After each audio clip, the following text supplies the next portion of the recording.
Hello friends, welcome to home food recipes. આજે આપણે બનાવશું આલુપુરી। આ આલુપુરી સુરતમાં ખૂબ જ ફેમસ છે અને સુરતમાં તમને દરેક જગ્યાએ આ આલુપુરી ખાવા મળી જ જાય છે। આલુપુરી ટેસ્ટમાં ખાટી મીઠી અને ચટપટી ખૂબ જ સરસ લાગે છે। જો તમે ક્યારેય આ આલુપુરી ના ખાધી હોય તો એકવાર તમે આ રેસિપીને ફોલો કરીને એને ચોક્કસ બનાવજો। આલુપુરી બનાવવાની પ્રોસેસ થોડી લાંબી જરૂર છે, પણ એને બનાવવી એકદમ સરળ છે। તો ચલો એને બનાવવાનું શરૂ કરીએ। આલુપુરી બનાવવા માટે મેં અડધો કપ એટલે કે 100 ગ્રામ સૂકા સફેદ વટાણાને 7 થી 8 કલાક પહેલાં ગરમ પાણીમાં પલાળી દીધા હતા। તો અહીંયા તમે જોઈ શકો છો કે આ કેટલા સરસ ફૂલી ગયા છે। મેં બધું જ એનું પાણી નિતારી લીધું છે। હવે આપણે એને બાફી લઈએ। તો અહીંયા એક કુકર મૂકી દીધું છે। એની અંદર આપણે ગેસની ઉપર કુકર મૂકીને એની અંદર વટાણા એડ કરવાના છે। અડધી ચમચી જેટલું મીઠું અને 1/8 ટીસ્પૂન આપણે હળદર નાખીશું, એટલે કે આપણે 2 ચપટી જેટલી એમાં હળદર નાખવાની છે। હવે આપણે એની અંદર 2 કપ એટલે કે 400 ml જેટલું પાણી ઉમેરીશું અને ઢાંકણ બંધ કરીને 6 થી 7 સીટી સ્લો ટુ મીડિયમ ફ્લેમ પર લગાવી દઈશું। એ પછી આપણે કોકમની સ્ટીમ જાતે જ નીકળવા દઈશું। તો આટલા વખતમાં આપણે કોકમની ચટણી બનાવી લઈએ। તો ગેસ ઉપર એક પેન મૂકીને એની અંદર આપણે 20 ગ્રામ જેટલા પલાળેલા કોકમ ઉમેરી દઈશું। 15 થી 20 કોકમને મેં ગરમ પાણીમાં 20 મિનિટ પહેલાં 1 કપ પાણીમાં પલાળી દીધા હતા, જેથી એ થોડાક સોફ્ટ થઈ જાય। કારણ કે કોકમ ખૂબ જ હાર્ડ હોય છે, તો વગર પલાળીએ આપણે એને કોઈ પણ રેસીપીમાં યુઝ ના કરી શકીએ। કોકમ તમને આ રીતે કોઈ પણ કરિયાણાની દુકાનમાં મળી જશે। એકવાર આપણે એને સારી રીતે ધોઈ લેવાના છે, એ પછી આપણે એને ગરમ પાણીમાં પલાળી દેવાના છે। તો હવે આપણે એની અંદર 1 મોટી ચમચી જેટલો ગોળ ઉમેરીશું અને આ ચટણીની અંદર તમારે ગોળનો જ યુઝ કરવાનો છે, ખાંડનો યુઝ નથી કરવાનો। 1/4 ટીસ્પૂન એટલે 5 ચમચી આપણે મીઠું નાખ્યું છે। 1/4 ટીસ્પૂન આપણે લાલ મરચું ઉમેરીશું। 1 ચમચી જેટલું ધાણા જીરું પાવડર ઉમેરીશું। હવે આપણે બધું એક વખત મિક્સ કરી લઈએ અને ઢાંકણ ઢાંકીને આપણે સ્લો ફ્લેમ ઉપર 5 થી 6 મિનિટ માટે એને કૂક થવા દઈશું।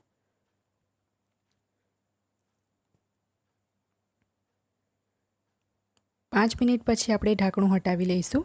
તમે અહીંયા જોઈ શકો છો કે આપણા જે કોકમ છે એ પહેલાં કરતાં થોડાક સોફ્ટ થઈ ગયા છે।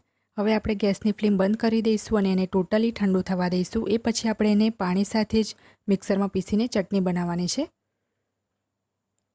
અહીંયા તમે જોઈ શકો છો કે આપણી કોકમની ચટણી બનીને તૈયાર છે। અડધો કપ પાણી બીજું એડ કરીને મેં આને પીસી લીધી છે। તો એકદમ આપણે આ રીતે બારીક પીસીને ચટણી બનાવશું। હવે આપણે કુકરનું ઢાંકણું હટાવીને વટાણાને પણ જોઈ લઈશું। 6 સીટી લગાવ્યા પછી કુકરની જે સ્ટીમ છે એની જાતે જ મેં નીકળવા દીધી હતી। તો વટાણા આપણા ખૂબ જ સરસ રીતે ચડી ગયા છે। જો તમારા વટાણા 1 થી 1.5 વર્ષ જૂના હોય તો તમારે એની અંદર 2 ચપટી સોડા ઉમેરવાનો છે, કારણ કે જૂના વટાણા હશે તો એ જલ્દી ચડશે નહીં। હવે રગડો બનાવવા માટે એક પેનમાં આપણે 2 મોટી ચમચી તેલ ઉમેરીશું।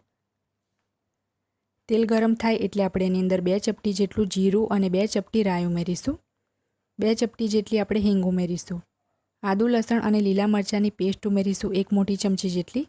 આ પેસ્ટ આપણે ફ્રેશ જ લેવાની છે, તો રગડાનો ટેસ્ટ ખૂબ જ સરસ આવશે। હવે આપણે એને સ્લો ફ્લેમ ઉપર સારી રીતે સાંતળી લઈએ। જ્યારે આદુ લસણ અને લીલા મરચાંની પેસ્ટ સાંતળાઈ જાય ત્યારે આપણે જે વટાણા બાફીને રાખ્યા હતા એ આપણે ઉમેરી દઈશું। પાણી સાથે જ આપણે વટાણા ઉમેરી દેવાના છે।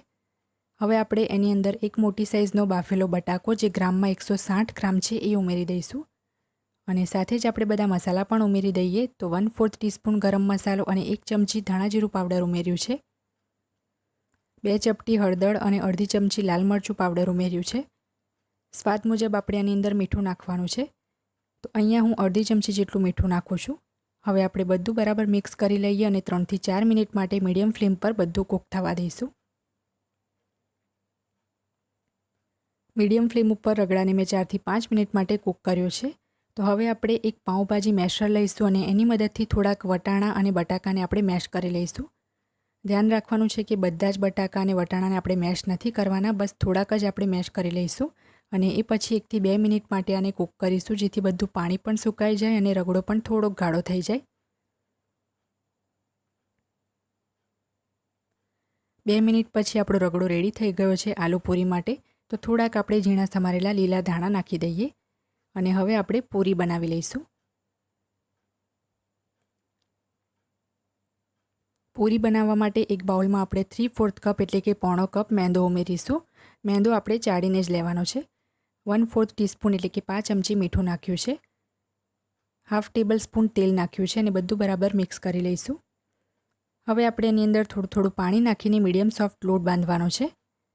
તો ધ્યાન રાખવાનું છે કે લોટ એકદમ વધારે હાર્ડ નથી બાંધવાનો, નહીં તો આપણી જે પૂરી છે એ ક્રિસ્પી થઈ જશે અને આપણને થોડીક સોફ્ટ રહે એવી જ પૂરી જોઈએ છે. તો અહીંયા તમે જોઈ શકો છો કે મેં મીડિયમ સોફ્ટ લોટ બાંધી લીધો છે અને આપણે આને રેસ્ટ આપવાની પણ કોઈ જ જરૂર નથી. તરત જ આપણે આમાંથી પૂરી બનાવી લઈશું. તો પહેલાં આપણે થોડુંક તેલ નાખીને લોટને બરાબર મસળી લઈએ. એ પછી આપણે એમાંથી લુઆ તોડી લઈશું.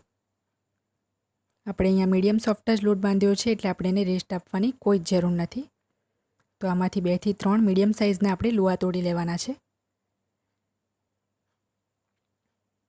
હવે એક પાટલીની ઉપર આપણે લુઓ મૂકીશું અને એક મોટી સાઇઝની આપણે રોટલી વણવાની છે.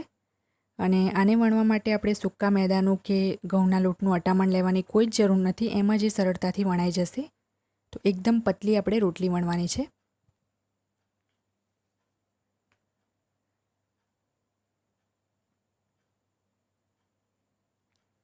જ્યારે આખી રોટલી વણાઈ જાય ત્યારે આપણે એક કૂકી કટરની મદદથી પૂરીને નાની પૂરીને ગોળ કાપી લેવાની છે. જો તમારી પાસે આ રીતનું કૂકી કટર ના હોય તો તમે કોઈ નાની વાટકી કે નાના ગ્લાસની મદદથી પણ ગોળ કાપી શકો છો. એક પૂરી વણવાને બદલે જો તમે આ રીતે પૂરી બનાવશો તો એ જલ્દી બની જશે.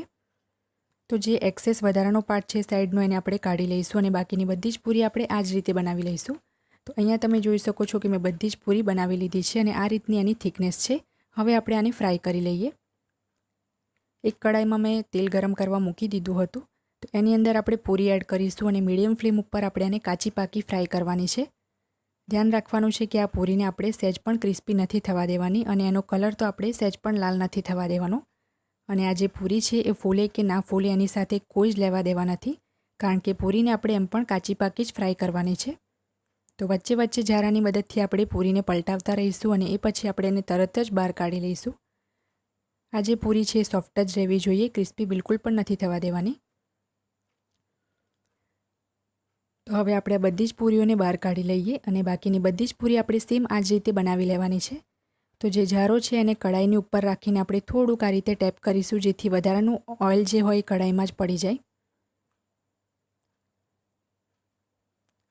હવે આલુ પૂરી બનાવવા માટે એક પ્લેટ લઈ લીધી છે. એની અંદર આપણે જે પૂરી બનાવી છે એ અરેન્જ કરી લઈશું. જો તમારી પૂરી ફૂલેલી હોય તો તમે એને તેલમાંથી બહાર કાઢીને તરત જ 2 હાથની વચ્ચે દબાવીને ચપટી કરી લો. અને પૂરીનો જે લોટ હોય એ પણ તમારે મીડિયમ સોફ્ટ જ બાંધવાનો છે, નહીં તો તમારી પૂરી ક્રિસ્પી થઈ જશે. તો હવે જે વટાણા અને બટાકાનો આપણે રગડો બનાવ્યો હતો એ આપણે પૂરીની ઉપર મૂકીશું. તો એક પૂરીની ઉપર આપણે 1 મોટી ચમચી જેટલો એટલે કે 1 ટેબલસ્પૂન જેટલો રગડો મૂકીશું. બધી જ પૂરીની ઉપર રગડો મૂક્યા પછી હવે આપણે જે કોકમની ચટણી બનાવી હતી એ મૂકીશું. તો દરેક પૂરીની ઉપર આપણે અડધી ચમચી જેટલો ચટણી મૂકવાની છે. હવે આપણે આની ઉપર ગ્રીન તીખી ચટણી મૂકીશું અને આ જે ગ્રીન ચટણી છે થોડી સ્પાઇસી જ બનાવવાની છે, તો આલુપૂરીનો ટેસ્ટ પણ ખૂબ જ સરસ આવશે. અને આ ગ્રીન ચટણીની રેસીપી તમે મારી ચેનલ પર જઈને જોઈ શકો છો. હવે આની ઉપર આપણે લાંબા કાપેલા કાંદા મૂકીશું.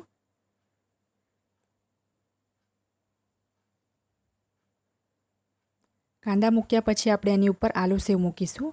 આ આલુ પૂરી છે એટલે એની ઉપર હું આલુ સેવ જ મૂકું છું. તમે ચાહો તો એની જગ્યાએ લસણિયા સેવ કે બેસનની બારીક સેવનો પણ યુઝ કરી શકો છો.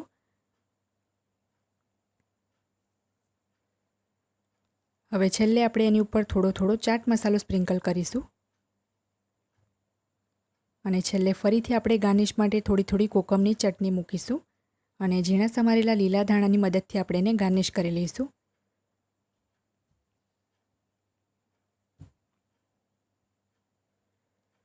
તો ફ્રેન્ડ્સ, રેડી છે આપણી સુરતની ફેમસ આલુપૂરી. જો તમને મારી આજની આ રેસીપી પસંદ આવી હોય તો મારા વિડીયોને લાઇક અને શેર કરી ચેનલને સબસ્ક્રાઇબ કરવાનું ના ભૂલતા. સબસ્ક્રાઇબ બટનની બાજુમાં જે બેલ આઇકન છે એને પણ દબાવજો, જેથી તમને મારા દરેક નવા વિડીયોની નોટિફિકેશન મળતી રહે. અને જો તમારે મારો આ જ વિડીયો હિન્દીમાં જોવો હોય તો એની પણ મેં લિંક નીચે ડિસ્ક્રિપ્શન બોક્સમાં આપી દીધી છે. તો મળીએ નેક્સ્ટ વિડીયોમાં. ત્યાં સુધી આવજો.